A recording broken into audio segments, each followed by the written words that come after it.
All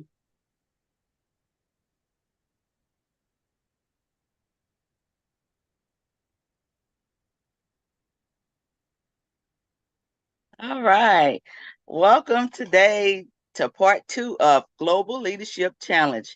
I have my partner, co-host, Coach Janine on the call, and I have it's Coach Wendy.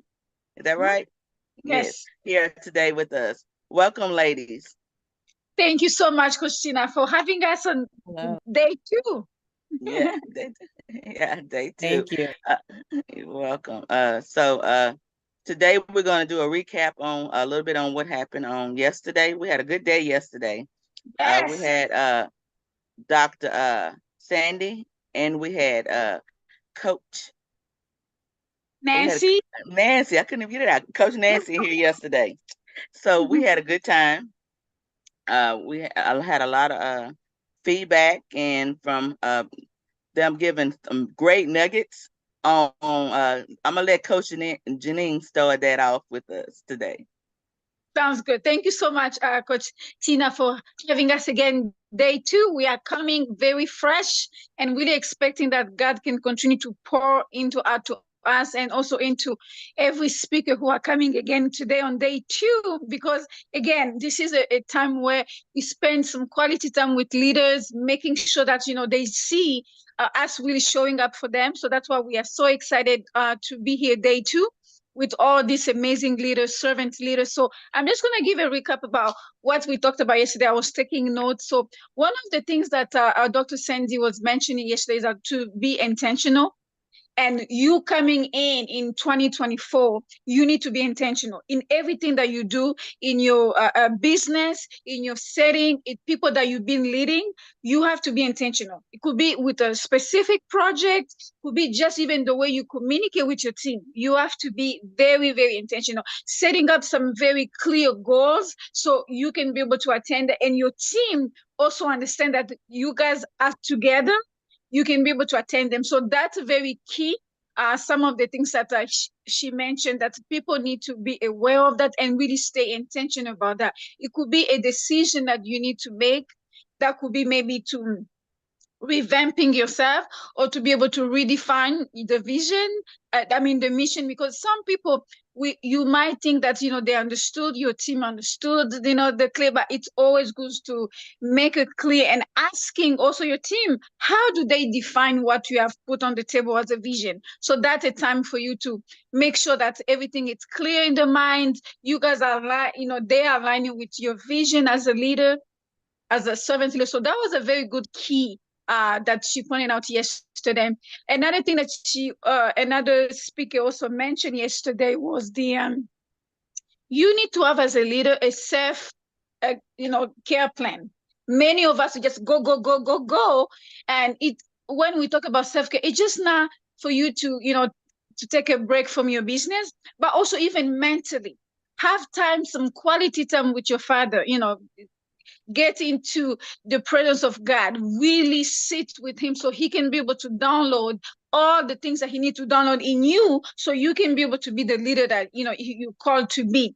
Another thing that she mentioned, self-care, it also means cutting off everything else that doesn't really feeding or really amplify the energy or the strength that you need to keep going. So that means people, program, or other thing you need to cut off. So it's really time to clean up. I would Yeah. definitely, and I really like that because um as a servant leader, many people come to you, they want to work with you, and you can see the intention. But definitely, is this the right time? So all of those questions, we want you to start really asking your question. Is this the right time? It might be a good connection. It might be, a very good idea, a good project, but is this the right time for me? Where God is leading you, is that where you're going? And so that was a very key for me. So I want people to remember that being intentional in 2024 and self-care, you need to create that self-care plan for you and for the business that you're leading. So those are the very key that I wanted people to really walk away with.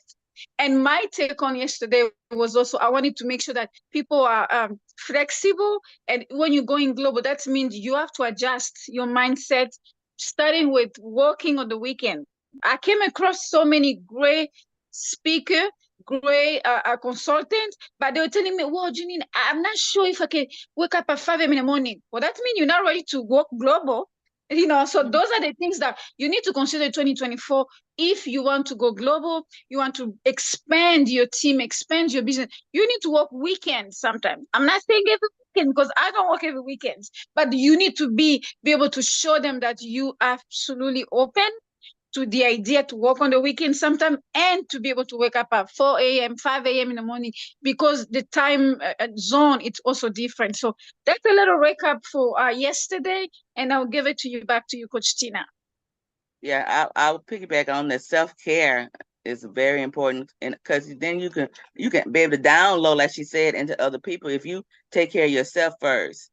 Because you can't feed into other people if you're not all together. You're not ready to serve, because you got to be in a servant mindset as well. So today we have Coach Wendy here, so we're gonna let her start uh, our conversation on today. So, Coach Wendy, are you ready? I am ready. Thank you. Thank you all so much for having me. I appreciate it, Coach Janine. I appreciate being here, especially on my favorite topic, right? Anything global. Yeah. Anything global.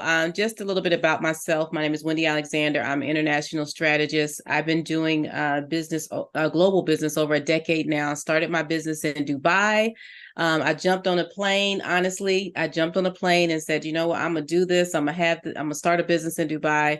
Knocked on doors about 20 something years ago, and I landed a contract in 2 days. And then I said, this is meant for me. This is what God has for me. And I'm going to continue on. Did I know what I was doing? No, absolutely not. Could I speak the language? No. But I continue and just trusted God. And now I am in several countries, serving different parts of the Middle East as well as Africa, the UK, the list goes on. And so I'm grateful that I was able to, just trust in God and take that leap of faith. And this is where I am today. So hopefully that inspires people, because a lot of times people say, I want to go global, but I don't know the language, or, I'm scared of the culture, what should I do? I didn't even worry about any of that, to be honest with you. And then now today is like, you didn't even know the culture, girl. You over there in somebody else's country, So it's different today, And so now I'm here to help you to not make the mistakes that I did, because I've made all the mistakes for you. Okay. And so when speaking about that, talking about global, I'm also an international speaker. It really opens up a lot of doors for you when you're talking about global opportunities. I'm an international speaker. I'm a best-selling author, and we launched our book, Tear the Veil, with some amazing women, and we did it in London. I always do everything international and then come back to United States. Every single thing I've done. I started my consulting business, Inspiring Decisions, overseas. I just started a NGO in South Africa. And now I'm working on it here in the US. So I always start that way. And I'm sharing that because a lot of times people find it very difficult in the United States to get started with business. And sometimes, honestly, I have found it to be easier to start international first, to be honest, and then bring it back to the US. And if you think about it, people from the US really love things that are abroad, right? So when I present something to you as a business and say, oh, well, actually my business is in Dubai and now we're starting to bring it back to the US is like, Dubai? Oh, wait, you have also a business in Saudi Arabia? Wait, Qatar, Bahrain? They're excited, right? So it brings a different branding model to your brand as well. And so I say all the time, when people have, I don't care, product, services, shoestrings, body butters, speaker, whatever it is, always have that global mindset, is that, I'm going to expand my business, not just locally, but globally. I was talking on a live the other day, and they had, I'm not sure if you all seen it, where some of the people who have like body butters and things they sell, there's a map that they can download, right? But the map is of the United States, and they're coloring in, the different states where they sold a product. And so I said, well, I'm glad, congratulations, but I'm gonna need y'all to get some countries, okay? I want you to color in some countries. So in 2024, download a map of different countries, and you color in which country that you have your product or service in. Expand your mindset. And I promise you, one of the things I found is that once you go global, it helps you with your local presence. 110%. And one of the things I'm going to give you today is that a lot of people miss the piece of having a LinkedIn profile. LinkedIn scares people for some reason. It really does. I will be honest. At first, years ago, I used to call it bougie LinkedIn. I was like, I don't want to be over there with bougie people. They so stuffy. Relax, y'all. You know. And so then I said, you know what? This is honestly where I find my global, connections and where I'm contracts. And so I'm going to have to stay over here. And so I'm speaking to those of you all who have a profile and just like it's just sitting there and I'm not doing anything with it, but I want to have global opportunities. You're going to have to get back on LinkedIn. You have to. And I know some people are like me. I'm not someone who likes to write a whole lot, to be honest. So I have other strategies that I use to be able to connect with people. I love messaging people and getting them off of the app and making genuine connections. But I will post just so the algorithm can see me there. But for those of you all who love to write and you're writing blogs and you're writing stuff on Facebook and all that, just carry that over to LinkedIn and start working on that, because you're going to need a LinkedIn profile in order to have global opportunities. It's the easiest way to make connections. You can get to stakeholders, you can get the key decision makers on there. So a LinkedIn profile is number one that you want to have. And number two, you want to make sure that you understand the culture and the laws. You have to understand the culture and the laws. I'm sure y'all have seen Detained in Dubai. All the people that are being detained in Dubai right now because of going over there and wanting to take our Western ways, and you cannot. And you can't get upset about somebody's country and their rules. We can't even change our own countries and rules. So therefore you can't change someone else's. You just have to obey the laws. And so, and I'm not saying that, some people say to me, well, we can't know everything about the laws, but you can know something and be mindful of them. And so I would say just understanding also, when you understand the culture and the laws, you also understand how culture and business align. Right. And also with the religion. So therefore, I'm not going to go into someone and say, I have this in Dubai. I have this pork business and I want to set it up all over all over Dubai. No, but you can go in and you can say, I have this pork business that I want to be able to put in the stores that allow pork, because you understand, you're respecting the culture, but you also understand the business when it comes to pork. So I always tell people to really study that. And then third would be making sure that you pick one country. When you're first starting out, don't try to pick a whole lot of countries. Sometimes people say to me, they have 6 countries. And I was like, there's no way you're going to be able to learn the culture, the laws, and really focus, on that. And so when you pick that one country that you decide that you want to go in, you stick to it. So like right now, we have an event coming up in Zambia. I don't know anything about Zambia, but guess what? For the last 6-7 months, I've been studying. And when we hit that ground in March, you could best believe that I'm going to know a whole lot about it. And even the people that come with me, with my events, you have to take a cross-cultural class. So I have to learn in order to be able to inform you. But I will not go into anyone's country without understanding their culture, their laws, and religion. I won't do it, because number one, is disrespectful. And I don't want to come in with my Western ways and disrespect someone. And so I would encourage you all just to pick that one country and just stick to it and say, for the next at least 90 days, I'm going to stay focused. And then you could see whether or not you really want to even do business in that country, and then also visit that country. A lot of people I see want to come to Dubai, but you've never been to Dubai. You see it from the glitz and glamour and the things that's going on. I lived in Dubai for 8 years. It's totally different. Even after doing it for 20 something years, going back and forth, when I decided to move there, it was different living there. Living there, it is different than going back and forth. It's a totally different ballgame. Now, did I love it? Absolutely. It was one of the best experiences in my life. Had I not had my child, who is now in law school, who graduates next week for law school, I probably would still be in Dubai. And my daughter is here, and my husband came home from Afghanistan because he was working over there. So now we no longer have this global marriage. We're now in the same state and country. I probably would still be living on there, to be honest, and because it was so peaceful, right?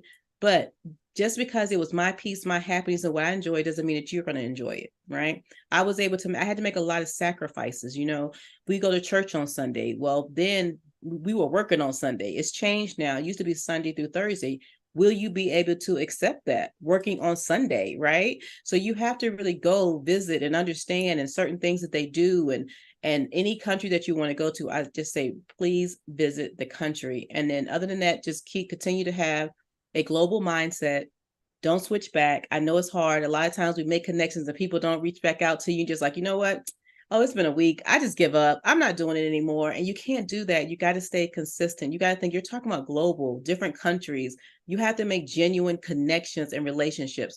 You have to build genuine connections and relationships. I think a lot of times people reach out and you want to sell somebody something.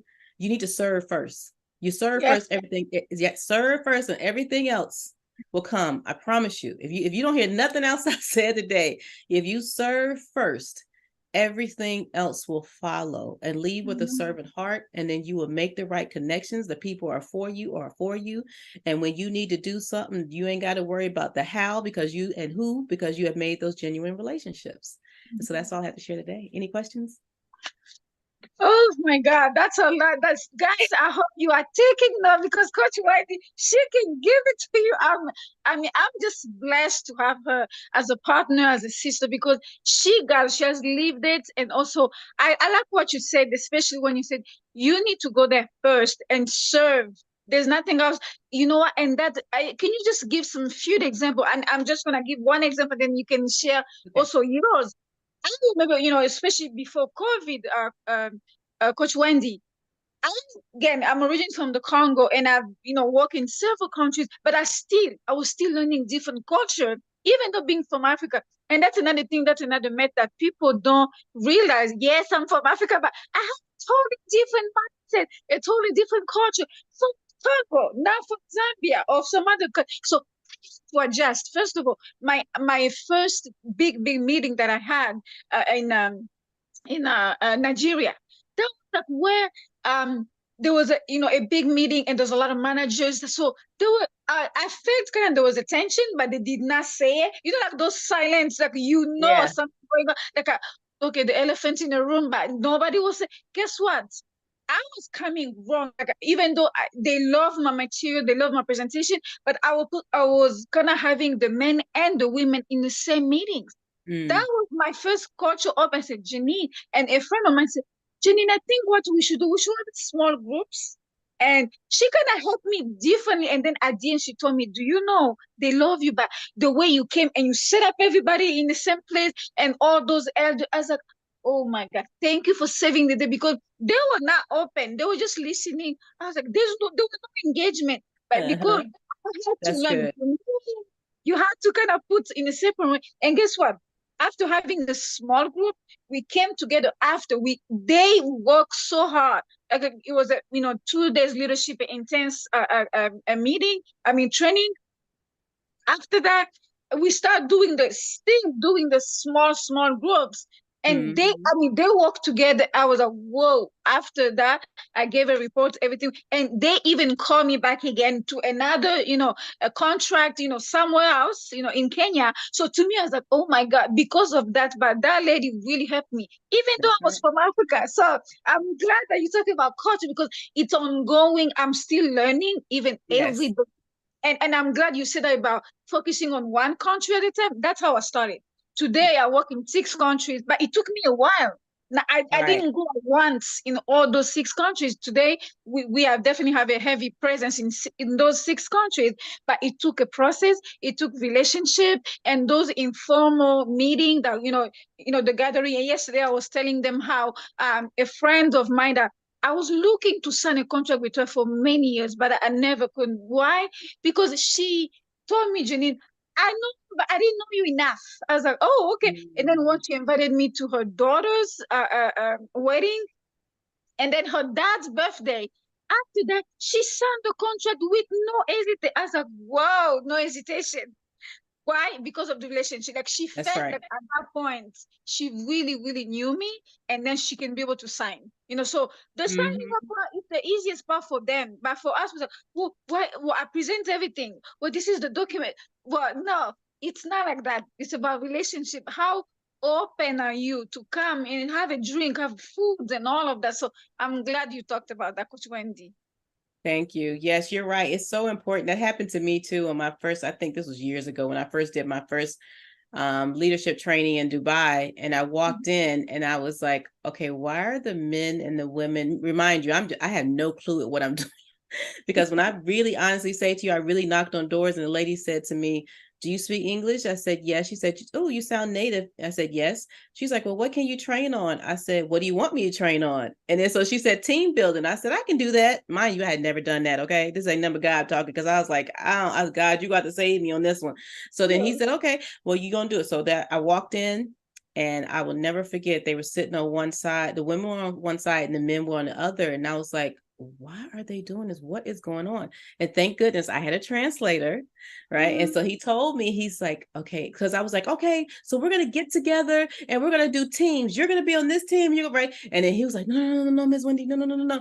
He was like, you can't mix the men and the women. I was like, so right. So I had to learn as I was going, and he was just like, no, you can't do that. Because I was like, what is going on? But they couldn't. That's what they were sitting on. They had to do that. They had to stay separate. Right. So can you imagine as a trainer that you have this training where you thinking that you're going to bring people together, men and women doing a training? And I was like, oh my goodness, Lord, I need you now. How am I going to change this training? And so I had to improvise on the spot. It came out. They said I was amazing. I felt like I was a hot mess, but they said, oh, you're so great, Miss Wendy. You did wonderful. We want you back. And I was like, if y'all think that was amazing, wait till I really get it together. So, after that, I was okay, but I had to learn as I went, and I had to ask those questions. Is it men? Is it women? So then I would know how to train. And then, when I was doing the team building, I would let the men go first, and then they invited the women, right? It's changed over the years now. I'm talking about 20 something years ago, but still some of the culture is still there today, but you will see men and women now working together more than when I first started. Think about it. That was 4 years ago, y'all, way before anybody was even talking about Dubai. But now you see women having businesses, women entrepreneurship is really heavy over there. But I'm telling you, you really have to know the culture, just like you said, Coach Janine, because it can really mess you up too. I have unfortunately, I have a sister friend who, at one time she was drawing a picture in Saudi Arabia, actually. And so it was just a sketch, and she was just trying to draw a picture of a man so they can understand, because she wasn't able to translate it. But to them, it looked like the man didn't have clothes on. Oh. Right. And so they took offense. They all walked out. Not only did they walk out, they banned her from the country. Oh my goodness. Right. Yes. Wow. She was banned for 5 years. It took her a long time to get another contract for training and development over there. But it's because, so it's everything is so important in different cultures, and she was just drawing, just thinking she was drawing. And then she's like, where are they going? And no one said anything. They were just so mad at her. And for them, it's just like, oh, you didn't research, why would you draw something that looks like a whole, So I would just say that's so important to really understand. And I try to really, really embed that in people about the culture, because people get so excited about going global that they want to rush through the culture, right? They want to rush through their laws, and they want to rush through the religion. And that's the three things that can break you if you don't respect it, And not only that, I've also gotten contracts just because I knew the culture. Just because I knew the culture. I just, just because I went and I spoke, I said hello, in Arabic, and goodbye and good morning. It was like, woo.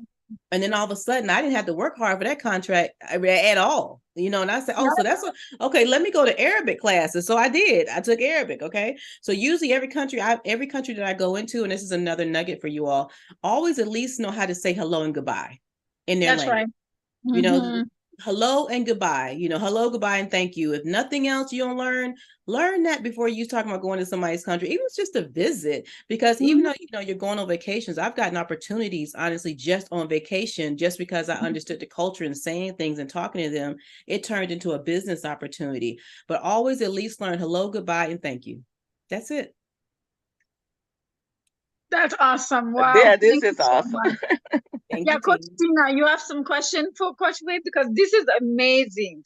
Yes, I was, like you saying, studying the country. So do you take an extra class to learn the language, or do you do it online, or do you actually go to a class? Great question. Now, when I lived in Dubai, I took classes in Dubai for Arabic. Now that I'm not, I do classes online, and I actually go on LinkedIn. and then I'll find somebody, and believe it or not, people love their language and their culture. I'm trying to pay them, but they're doing it for free, but I still pay them something, right? Yeah. But I go on LinkedIn and I find somebody, and they're always willing to help me. And then that's usually how we introduce. I was like, listen, I'm getting ready to go to Zambia. And I was like, I just want to learn a little bit more about the tradition. Do you mind helping me? We get offline. Well, guess what? Usually offline then becomes some type of collaboration, Yeah. right? Mhm. But that's usually how I learn. That's a great question. But they do have, like, YouTube has a lot, because you're just saying, like I said, hello, goodbye, and thank you. If you could just do the basics, Yeah. I think it's so important. So that's a great question. But yeah, definitely online has it, YouTube, Google Translate, you could do that as well. And then I of use course, that. I just like reaching out to people from the country just so Yeah. I'll know, because sometimes, different dialects can be different. Mhm. And so LinkedIn is a really good place to connect. Okay. And then like the LinkedIn profile, I say you help with that as well, right? The LinkedIn profile, I establishing do. your link. Yeah. I do. Okay. What I do is called a LinkedIn done for you, because what was happening is I was telling people how to do it, and they were struggling with this. So I was just like, you know what? I'm just going to do it. So I don't have access to your account. So what I do is I do all of your headings. I create those. I recreate your about section. I tell you how to do your banner. I tell you what to do in your feature. And I give you all of that stuff. And all you had to do is really copy and paste. And then I set up like your first events for you on LinkedIn. I give you your content, what to post, what to say. Then I have strategy sessions with you one-on-one to making sure that you understand. So it's called a LinkedIn done for you that I do. Okay. Okay. Sounds good. That's Yeah. good. That's very amazing. It's a lot of business owners do not have LinkedIn profiles, or they like you said, they lay dormant. They don't actually do anything with their profile. Right. Because they either don't know what to say, right? Or either and don't want to know what to do with LinkedIn. And sometimes LinkedIn is intimidating for people too. So I try to help with that as well. Because once you finish, usually my audits end up being between 40 and 52 pages. So I give you a working document for you to work on for a long time. Yeah. And honestly, to be very transparent, I did that. Someone asked me to do it. And so I did it once or twice, and I went online live and I said, okay, this is it. I'm done with LinkedIn done for your profiles, never doing them again. You know how you say that, right? I have a whole video, out there on social media. And then this lady comes back, amazing, blurred experience. And she says to me, I just want to let you know that I posted after the audit and I got a speaking engagement in Dubai. Mind you, she never spoke before. Yes. Oh my goodness. Okay. Yes. Ain't that something? So after her testimony, and then the next person, I just want to let you know I made this connection and now I'm going to be training somewhere. That was 3 days after I sent her the audit. I was like, okay, I hear you, God. I'm gonna have to keep going. Right? So that's your secret sauce. It is. So yeah. So I help people get speaking engagements on LinkedIn, how to do that as well, how to find contacts, how to make genuine connections and all of that. So yeah, so I'm gonna continue to do it. Yeah. Good. That's So good. she's Sounds gonna do good. one for us, Coach Tina. She's gonna do one for us. Yeah. Yeah. So I'm so excited. My last question to you, Coach Wendy. How do you do when people presented to you a contract or the proposal that they want you to come in and speak or train? But how do you deal with the currency? Because I know some consultants, they only prefer the US dollars. Some people, they're flexible. How do you deal with that? And how do you deal in the way that it won't be offensive to people or you won't be kind of, you're rejecting the proposal? How do you deal with that? That's a great question. And I'm going to be honest with you. I never had any issues. And I think it's because when someone presents, usually most people present to me in US dollar, but I've had it where they didn't, and I accept their currency. I don't argue. You see, I don't, and I don't do that because you have to think of the economy of every place that you're in. I can't sell my same price in the US that I'm going to sell somewhere that might be in Zambia, right? I don't do that. I have different prices and stuff for different countries. I do. I just think it's very unfair for me to charge somebody something the price I would charge in the US. I'm just not, unless it's the government. Now if it's the government, now they're gonna get the same price. But okay, because that works out.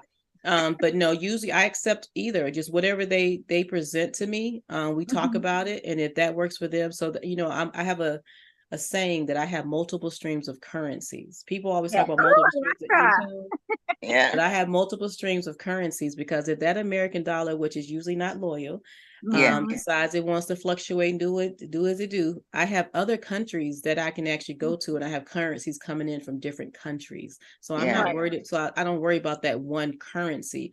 So I would always tell people to get in a position where you are taking different currencies and accept that people. I'm glad you brought this up because people struggle because they want to charge the same thing in the United States as they do to somebody that's in Zimbabwe, right? That it might that can't be have the same economic ratio. And that really becomes a problem because now you're putting yourself in a box. And again, if you're leading with a servant heart, it's going to come back to you again anyway. Honestly, any single time that I've even discounted, done pro bono, done it for free, I do a lot free in Africa. Okay, it comes back to me somehow. Every single time, it always, like, somebody offers me something, it doubles, and that's what somebody would have paid me, right? But I definitely say that you have to have a payment structure that is flexible for each country, to be honest. And you don't have to say yes right away. Go and look at what the poverty level is, what people are making, what they can do, see what you can do. I also do workbooks, and so sometimes they can't afford things like, as far as me doing a training plus workbooks, and I say, okay, we just buy the workbooks, and download them yourself, and you pay for them, and therefore I'm still getting something for what I'm doing. It might not be what I would get if I presented to somebody else, which would be the workbook, me speaking, me coming in and all of that, but it's something. You want to get people to at least try to invest in something, no matter where they are. It just doesn't have to be the same currency or rate. Yes. Good information. Yes, I'm glad you said that because I just did a workshop for the Chamber of Commerce, and that's one thing that they were asking me, Janine, how do you deal with that? Because you deal with a lot of countries. And I said, just what you said, I said, you have to see what they're bringing on the table. Like, really being that flexible, it will help them to bring you more deals on the table. And that's what's been happening for me. I remember when I gave so many free a gift. To me, it's like, I know what they're bringing on the table. They bring long terms relationships. They bring like that. So it's not really monetary in the beginning, but after, where it brings us today, it's a very strong, solid relationships today. And plus, now involve the government and everything. So I'm really very, very flexible with that, and really teach them this is what you need to. Don't say no when they say they want to pay you in a currency, their own currency, or they're offering you something than money. Do not. Right. That's right. Exactly. Hey, thank you again so much. Oh, Coach Wendy, we can keep you here for that, but I know we have to get going. But this was good, definitely. Yes. Thank you. I enjoyed it. Yeah, good information. Great information.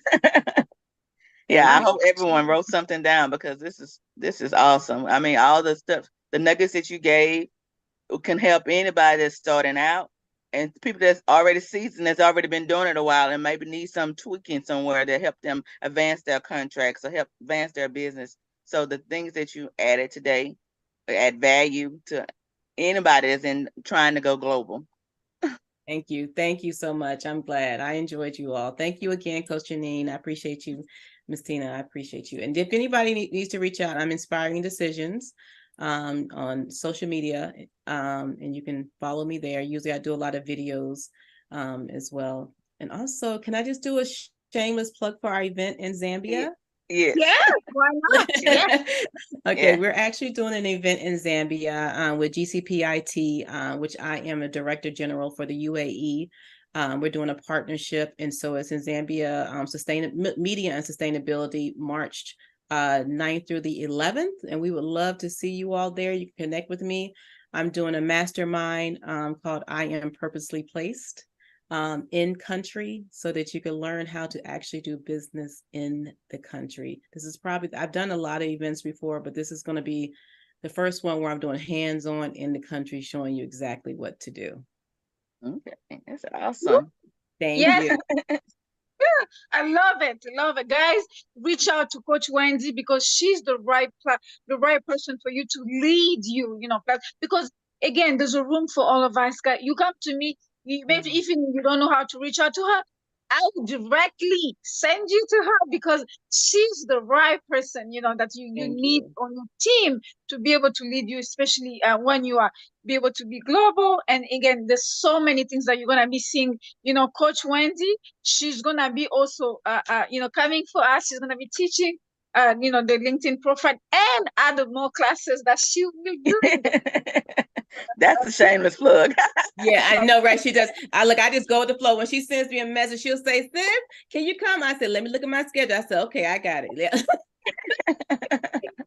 I know, and that's why you see the love that we have for one another, and really that we always, bring in people. Because to me, as like, from everybody who knows me, they will know Coach Wendy because they need them, they need Coach Wendy, and definitely to me, it also shows the unity, the umoja that we have between us.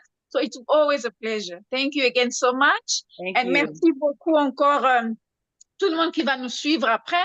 C'était avec Coach Wendy aujourd'hui et Coach Tina. Nous avons parlé comment est-ce que vous pouvez vous préparer par rapport à votre compagnie. Si vous voulez partir Globe, aujourd'hui on est en train de parler de Globe. Elle a parlé de son histoire, comment est-ce qu'elle a commencé. Moi aussi j'ai donné mon histoire, comment est-ce que on ne savait pas au début, tu es en train de travailler avec les gens. Il fallait séparer deux groupes afin que les gens puissent vraiment te recevoir en tant qu'un consultant.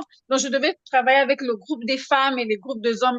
Dans les autres cultures, on parlait de différentes cultures. Et moi, même si je suis de l'Afrique, mais je devais apprendre comment ajuster parce que c'était vraiment important. Alors, je suis vraiment dans la joie que Coach Wendy, elle nous a parlé de ça parce que c'est très important de savoir des cultures et différencier c'est quoi qui est préférable pour le groupe afin de donner vos activités et puis de travailler ensemble avec les gens. Donc, je suis vraiment dans la joie. Aujourd'hui, elle a parlé aussi de son projet en mars. Donc, please, n'hésitez pas en tout cas de travailler avec elle parce qu'elle va aller au Zambia et puis d'autres pays encore. Donc, n'hésitez pas de la contacter. Merci beaucoup. Thank you. Yes, I love it. Me too. Me too. I love it. I was like, so go. Yes.